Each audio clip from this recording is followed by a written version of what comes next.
we can divide our lives into two areas of activity. The first are those actions that are motivated by our highest thoughts, our noblest type of actions. The second area is those actions that are motivated by our lowest thoughts, our most base, self-centered, self-indulgent actions. In the first area we'll find activities such as Torah study, which helps us to build ourselves, enlarge ourselves, become greater people, more sensitive people.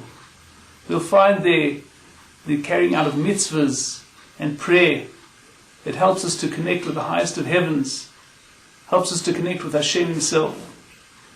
And we'll find over there acts of kindness, helping other people, boosting other people, encouraging other people, all of which helps us to connect with our fellow man. In the lower area of our lives, it comes to selfish motivations. There we'll find activities such as following our lust, indulging in jealousy, trying to boost or boast about ourselves, trying to just, it's all about me, it's about, my life becomes very self-centered, it's all about me. This type of activity, this second type of activity is promoted by our lowest intentions, what the sages speak of as our evil inclination. What's interesting is that our highest motivations come together with trust in Hashem, faith in Hashem. Because to follow our highest inclinations means to make a sacrifice. We have to give up precious time for Torah study or for mitzvahs. And also when we help other people, we give up time. And we also give up money. We spend our money to help other people. It costs us money to help other people.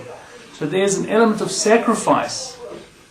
However, that sacrifice comes along with the thought that we know that whatever we do for Hashem, whatever we do with the right intentions, we never lose out. We never lose out from doing the right thing. And that's our faith, that's our trust. We will not lose out. Our lowest activities, however, what about taking care of ourselves? We don't need the trust of Hashem there because we're trusting ourselves, we're taking care of ourselves. There's no need to trust in Hashem. What the Parsha tells us this week is that when you go out to war against your enemy, so the immediate question becomes, who's the enemy? And this is the idea here. Our enemy has to be our lowest motivations, our lowest types of activity. That has to be our enemy. And we have to, number one, make it our enemy. We have to identify it as our enemy. And that which pulls us down, we have to identify that this is our enemy that wants to pull us down. He wants to destroy us. And number two, that by going out to war, we change our view of our lowest activities. We go to fight against it, that we don't want to promote such activities. On the contrary, we want to pull them down. And then what the Torah tells us, that if you will go to war, that when you do go to war against your enemy, Hashem will deliver him into your hand.